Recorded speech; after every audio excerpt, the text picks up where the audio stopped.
We are going to talk about more of Hollywood's beginnings and the dark stories. James Franco has a channel, James Franco 2319, which, according to Monsters Inc., means a monster has come in contact with children. And he is pointed to Bruce Robinson and his early start. But we're going to also talk about, today, we're going into Shirley Temple. I've been wanting to do, we did Bobby Driscoll the other day, his sad story. Now, unlike Bobby Driscoll, Shirley Temple's story has a better ending than Bobby Driscoll's. So let's get into it. And I'm going to also be going live over here on TikTok. It might be part 1, 2, 3. I don't know. Let's see how much we can get through about Shirley Temple. There we go. Because this is going to take a minute. Oh, I got some major notes here. Let's do this. James Franco, who loves classic films, and he's taught about classic Hollywood, but not the dark side. And we're going into the very dark side today when we talk about Shirley Temple. So here's for you, James Franco. Let's go into 2319. Monsters come in contact. And we're going to talk about Shirley Temple, who Hollywood treated as their very own live Betty Boop. Betty Boop's a cartoon, but we could go into that one too. She's at least not a live person, but the way Hollywood thought and portrayed Betty Boop back in that time, it's a whole nother story in itself. So we're going to go into the dark side of Shirley Temple. She started in acting when she was only 3. In the 1930s, during the Great Depression, her parents put every last penny into Shirley Temple's dance classes at such a young age. And she started in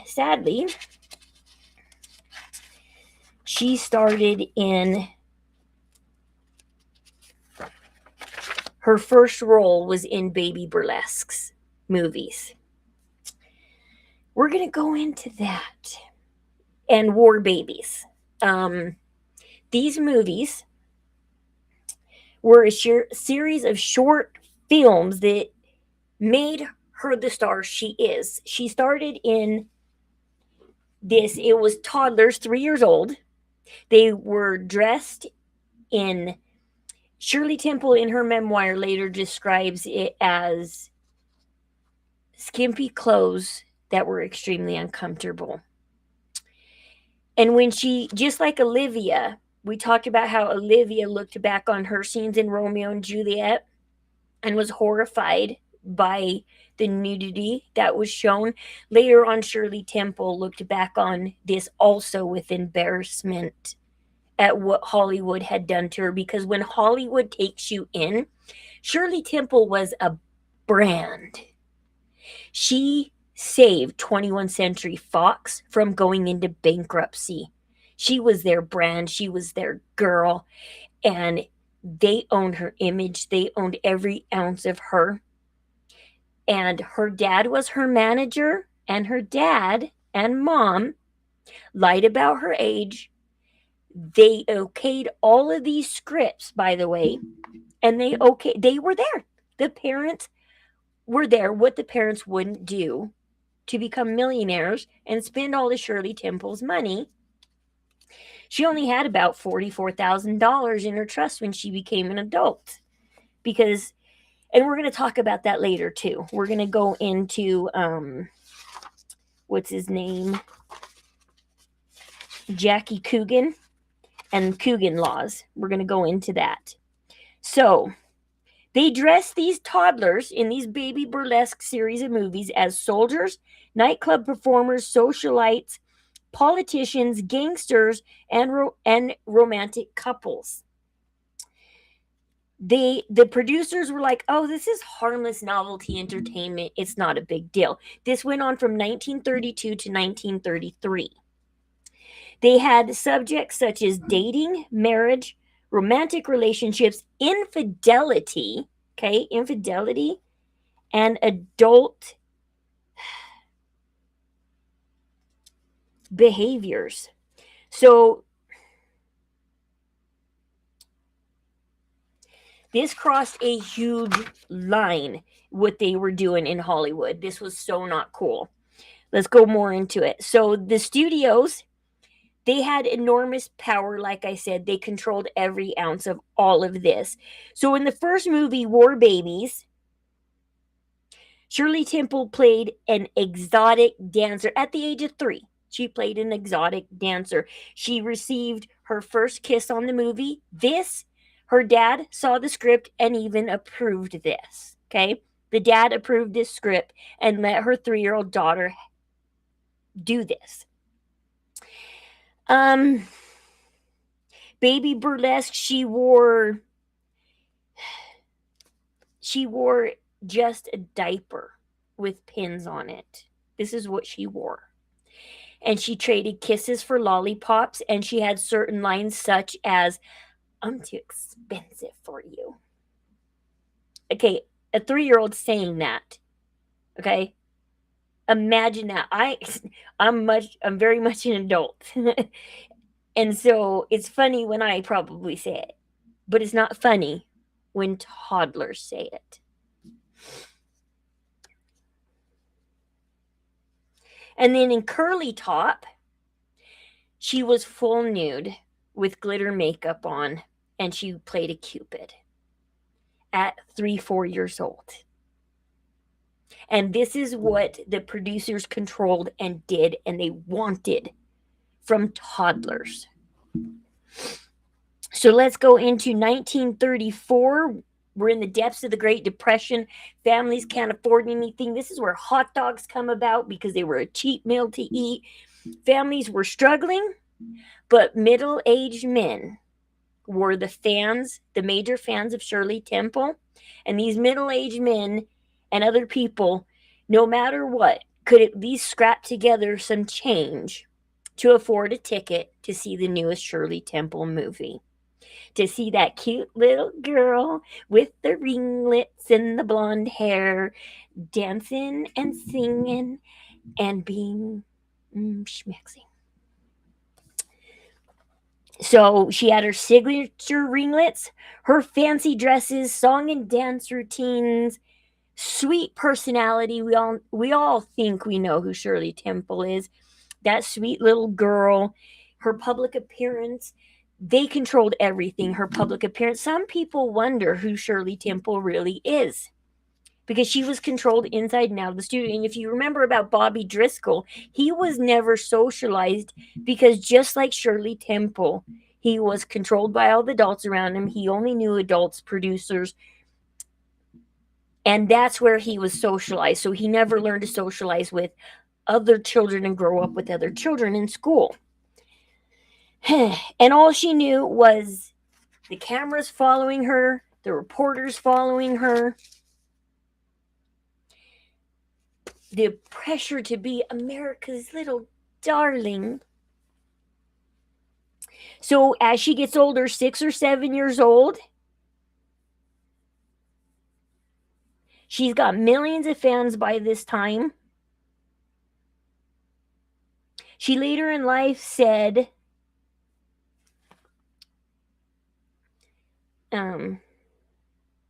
oh, by the way, that's interesting. I wrote this down, but on this section, the drink Shirley Temple, they tried to give it to her and she did not like it. It was a non-alcoholic drink. She hated it, but she had to pretend to like it. So there was a lot of things that people were like, I don't know if we know the real Shirley Temple. And later on, as an adult, a company tried to bottle the Shirley Temple drink, and Shirley Temple sued them and won because she did not like the drink and she did not want it out there. So when you go and ask for a Shirley Temple, by the way, she doesn't approve of it, but that's just what fans and everybody did. They loved her so much. That was an interesting tidbit to find out about Shirley Temple, that she did not like this drink. Okay. We're almost done with our TikTok 10 minutes, but we'll try and get into this. So, child labor laws, they were not done at this time. And this is where we're going to talk about Jackie Coogan on another one.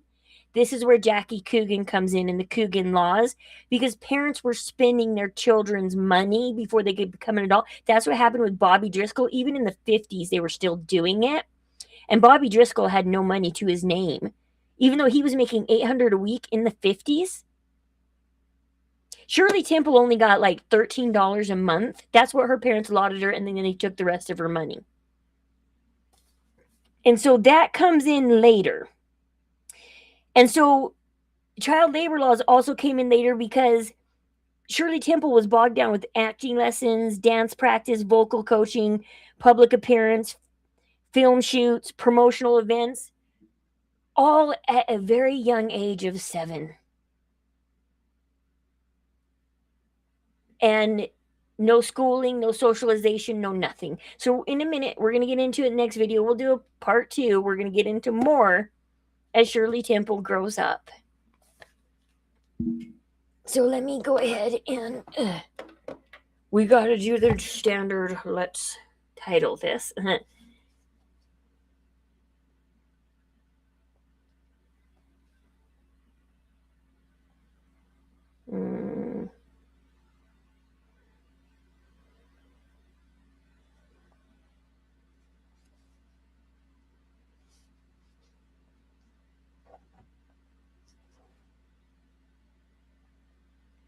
Classic dark Hollywood and Shirley Temple. We have not gotten into the abuse of it all yet. Woo! We still got a wild ride to go on.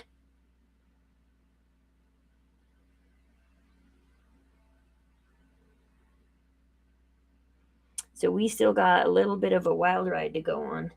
Let's get it going.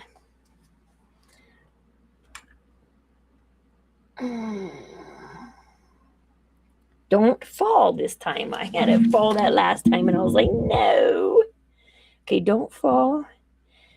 Oh, the cover on the makes it kind of fall.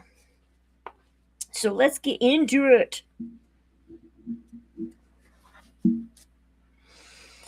All right, let's get in more about Shirley Temple and the control that all the adults had in her life over her at just a young age.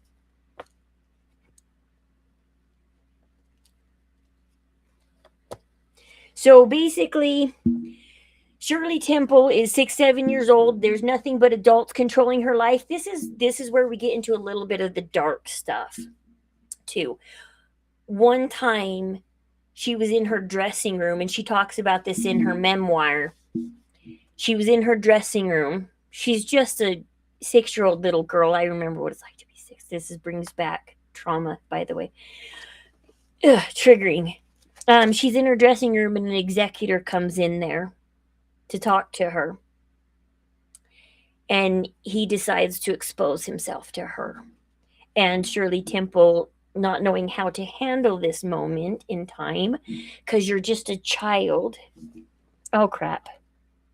I screwed up on TikTok. Dang it. The stupid sound. Okay, let me redo this. Ugh. We're going to redo this. Okay. Sorry. Okay.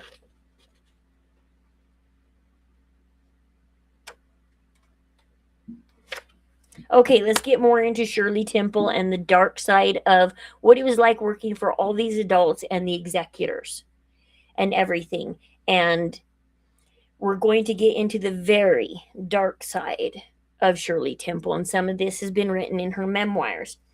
Shirley Temple, when she was around 6 years old, talks about a time that she was in her dressing room and an executor came in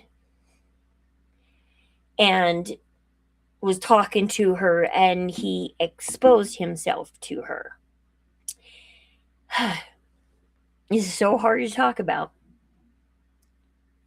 And Shirley Temple, at the age of 6, had no idea how to handle these things. And just like any little child not knowing what to do and being a little nervous, kind of giggled and upset the executor. She would often be punished with quite a few things, her and the children on set. They would put her in solitary isolation in a room. There was a window there where the adults could just watch her. They would put her in a dark box. They would put them in it to cool the children down and their attitudes down. They would put them in a pool of ice water to stand in, or sometimes they would put them in a soundproof room and put them on a block of ice. The executors had all the power to be their parents, to be their managers, and remember, Shirley Temple's parents are there for all of this. And Shirley Temple's mom was paid to put all those ringlets in her hair. And Shirley Temple said people would pull on her ringlets, and it hurt her because she never wore wigs. She said that sometimes she wished she wore wigs because she got tired of the fans yanking her ringlets. People would write in and call in and say, how do I get these Shirley Temple ringlets? Shirley Temple said it was horrible experience. They'd put vinegar and stuff in her hair to get those to stick. It burned her hair or her head. It smelled. It was horrible experience for her. So you see that cute little girl in her dancer teen and coming down the stairs and dancing, and behind the scenes is a girl that is going through a lot of trauma to be that cute little girl on screen that you see.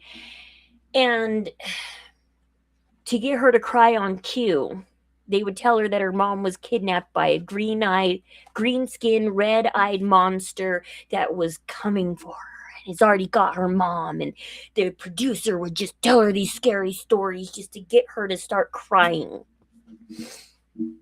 Ugh.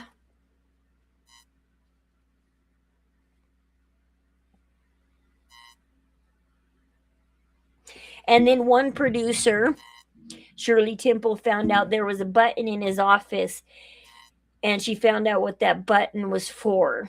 That button was to lock the door. So no matter how much she ran around the room, she couldn't get out. And it was kind of a game to the executors to chase her around the room. Like, oh.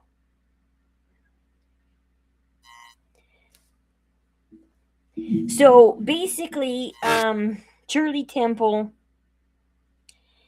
this was not an easy life. And just like Bobby Driscoll, when she turned 12, she peaked. She was no longer the little girl, that chubby little girl with ringlets that danced and sung and was cute. And she started aging out at this point. And then by the time she was 17, her cute little blonde signature hair turned brown. And that was it. The studios were done with her. She was a teenager now. They couldn't sexualize her. And her hair wasn't blonde anymore. How many of us have gone brown after being blonde their whole childhood? But if you're a star, you cannot do that. You cannot change. They want you for... This is why they like cartoons like Betty Boop. In a way, Walt Disney liked his cartoons because they never changed. They never grew up. And dealing with Shirley Temple, Bobby Driscoll, MGM, 21st Century Fox, all these guys dealing with these children, they had to deal with the eventual that they would age out. Judy Garland, when we talk about her, she's going to be a little different because she was popular in her teen years as Dorothy and all that. So she's going to be a little bit different than Shirley Temple and Bobby Driscoll, who age out at this point. But Shirley Temple somehow, through all of this trauma, never saw herself as the victim. She did get married and had a first marriage, lasted 6 years. It from the moment they said I do, it went sour, it went wrong. But eventually, Shirley Temple became Shirley Temple Black in her second marriage. She asked people, call me Shirley, call me Miss Temple, call me Miss Black, I prefer Miss Black, or just call me Shirley. But she dropped the name Shirley Temple. She did not want to be Shirley Temple anymore. It was either Miss Black, Miss Temple, or just plain Shirley. But she shedded that, became a U.S. ambassador for Ghana and Czechoslovakia. And so, unlike Bobby Driscoll and some of these others, Judy Garland will go into her. She survives into adulthood, but still traumatized. And maybe we'll get into what Liza Minnelli talks about her mother. But Shirley Temple kind of disappears from the limelight, but she succeeds as an adult, which is a rare case at this point. Oh, I feel like I didn't write down enough. But, and then we'll also, when we talk about Jackie Coogan, we're going to go into how they limit work hours, school requirements, welfare workers on studios, and additional oversight for minors. However, this does not last long because we know Nickelodeon. Like, it makes me sick every time you see what's her name in the hot tub with Dan Schneider. Gosh, that one that's, ugh, what's her name? Oh, it's so disgusting. Even though they're fully clothed, the way they're acting in the hot tub, like, Dan Schneider's not a good guy. The way they're, and so even though they're supposed to have these new laws that we're gonna go over in Coogan's story, they don't stick to them. Nickelodeon wrecks lives, okay? We're going to get into eventually Nickelodeon wrecking lives after we go through a few more classic stars. James Franco has always loved classic stars, have always taught about classic movies. Who does not like a good classic movie? Everybody talks about Citizen Kane and all of that, and Gone with the Wind and Dancing in the Rain. But we're also going to get into, there are some sad stories for adults too in Hollywood. There's very dark, sick stories about childhood, but we could talk about, is it the who is it that he was a gay actor and he had to hide it because in the 50s that was improper. I'm going to look this up, and we're going to go into all of this. And then there's children that are born to these stars and they had to hide it. And Sean Astin had like possibility of 3 fathers, and one of them, he took on the name Astin from the guy who played Gomez Adams. Like, this all gets crazy. The classic world of Hollywood. Hopefully you guys enjoyed the Shirley Temple I went over. I feel like I didn't write enough down. I feel like I wrote a lot, and then I feel like I didn't write enough. I'm like, maybe I didn't write enough, but you know what? That's enough dark stuff, though.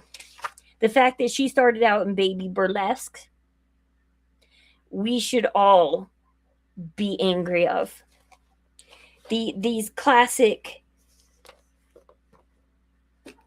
executors and producers. But thank you guys for watching. Love you guys. Let's bring this to light. This is just, oh.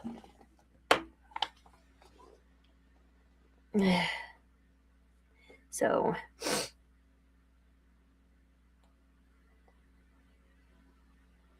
19. Let's see, Shirley Temple. Let's see, Shirley Temple.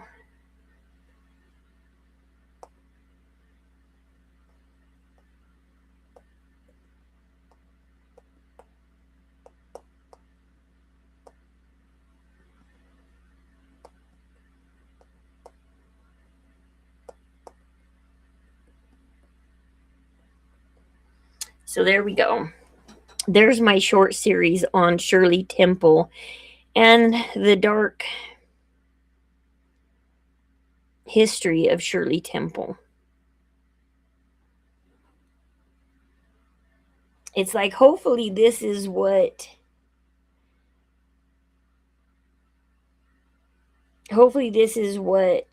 James Franco was looking for. It's hard to guess what he is looking for in 2319. Like I said, I do want to try and watch the movie with Nail and I. But with Nail and I, we do know it's about two actors struggling in the business. And we know that James Franco is struggling right now.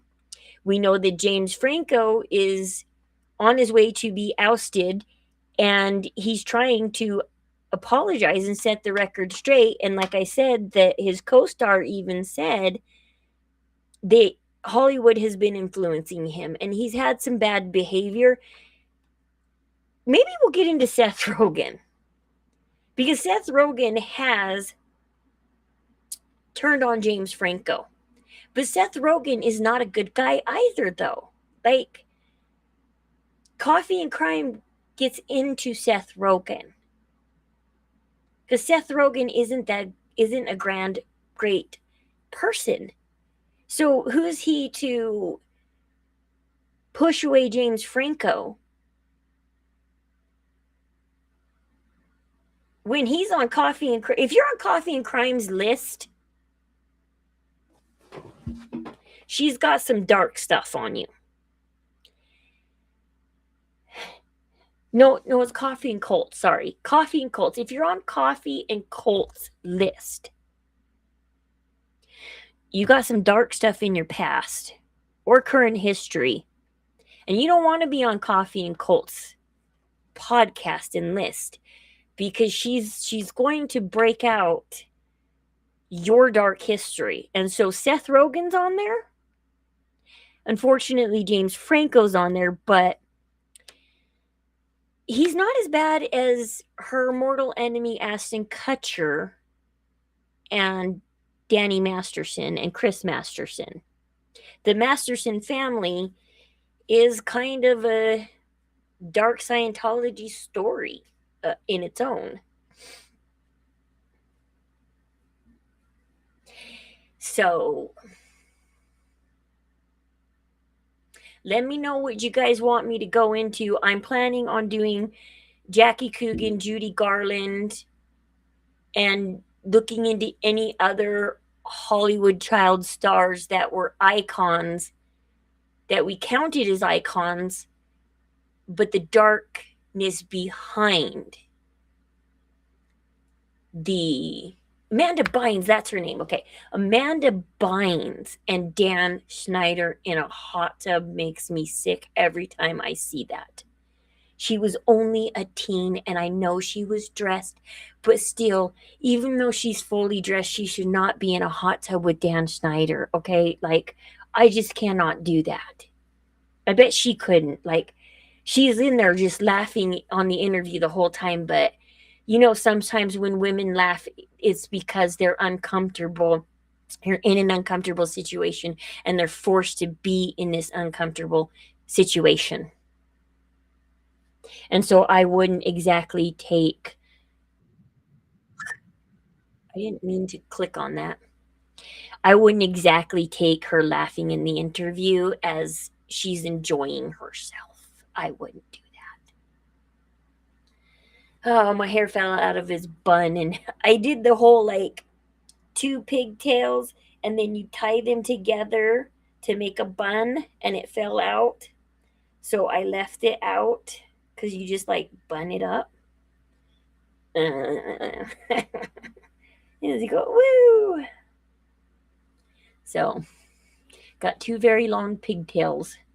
My mom, I've worn extensions in the past, and she's like, I don't know when it's your real hair or not. I'm like, no, this is all me nowadays. I don't do extensions anymore. My wigs are put away on the side. I can't wear wigs because I don't know how to bind my hair up.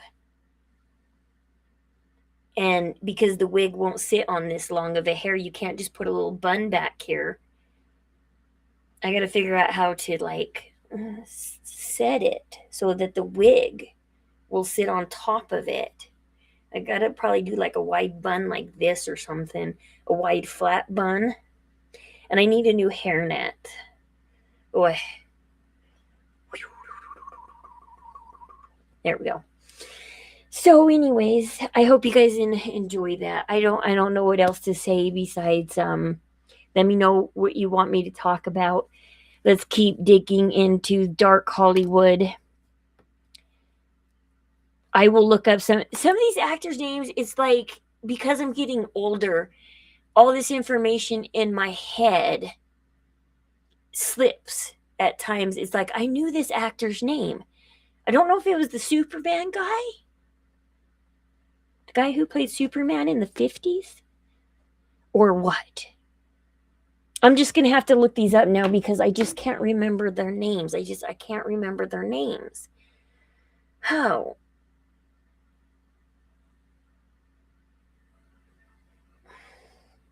But there's just so much dark history of Hollywood controlling everybody's image and their personality and everything that they are and their love life. If two married stars worked together and had an affair, they couldn't just get a divorce and then be together. And back then birth control wasn't like a big thing and babies happened from this, and stars, like there's just so much darkness all over Hollywood that they controlled. And then we enjoyed the movies. We sat back, we enjoyed the movies, we worshiped the actors, we worshiped the stars, we worshiped the companies. Every kid loved Nickelodeon. And then you find out what Amanda Bynes went through, what's her name that was on Carly and I or something like that. iCarly as Sam, who her mother even, and they were LDS, and so this puts a bad light on LDS people and that they abuse their children. And I can't deny that, but I can't talk about that either on my stream because I don't know who watches my stream. Talked about it enough on my Facebooks in the past and gotten myself in trouble for telling the truth about abuse, breaking out abuse in the LDS families and churches, and people hate me for it.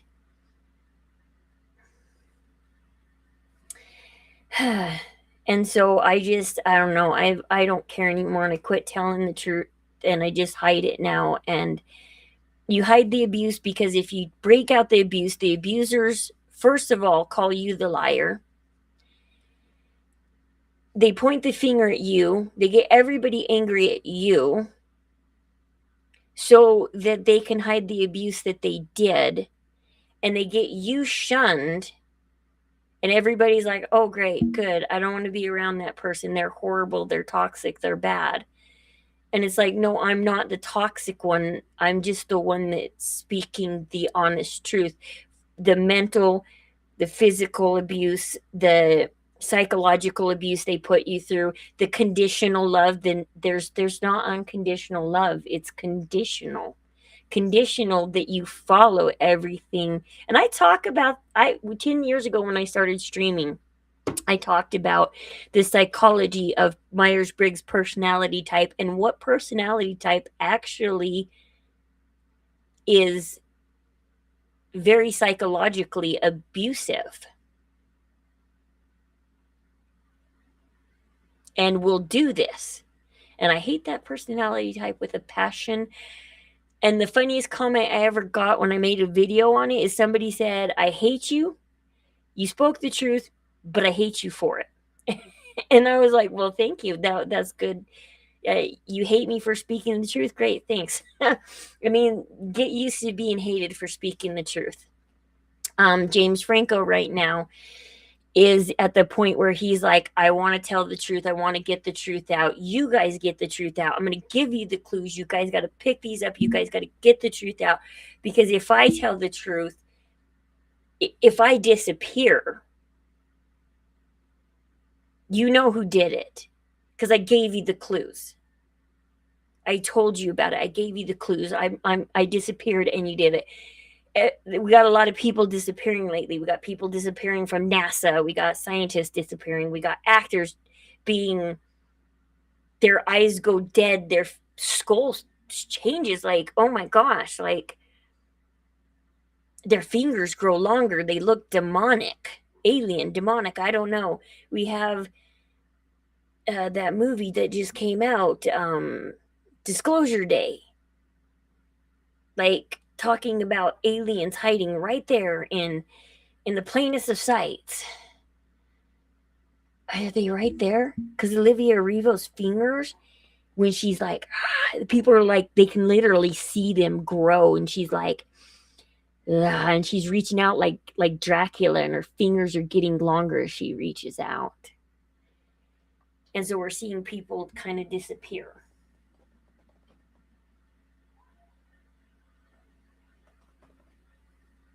Sound like somebody was making noise at my door. Anyways, I guess I'll go and we'll talk more later. We're going to dive into dark Hollywood. I'm going to dive into the darkness and bring it to light. And that's what I want to do, is bring the darkness to light, and everybody bring all these forgotten stars like Shirley Temple, Bobby Driscoll, Jackie Coogan, Judy Garland, bring it all back, and remember where that Hollywood never started out as a noble organization. Disney did not. Our history worships Walt Disney, who is not a good man. Bobby Driscoll was his boy until his boy got acne. And then he wasn't his boy anymore, because when he got acne and his voice changed with puberty, he lost his boy. Nobody would really treat their real child that way. But Disney only pampered when you were making them money. And Bobby Driscoll was no longer making them money. So anyways, we're going to go into this darkness, and I appreciate James Franco for coming out with this 2319 and being bold enough to say there's something out there that you guys need to explore for me, and please do it. So I hope I'm going the right direction. I'm waiting for James Franco to answer me. I was kidding. It's like, James, am I doing it right? So I'll talk to you guys later. I'll make another video tomorrow. I'm trying to make these often. We probably have a lot more to go over than I realize. So I will keep looking this up, because we got a lot to look over. I'm just naming a few stars.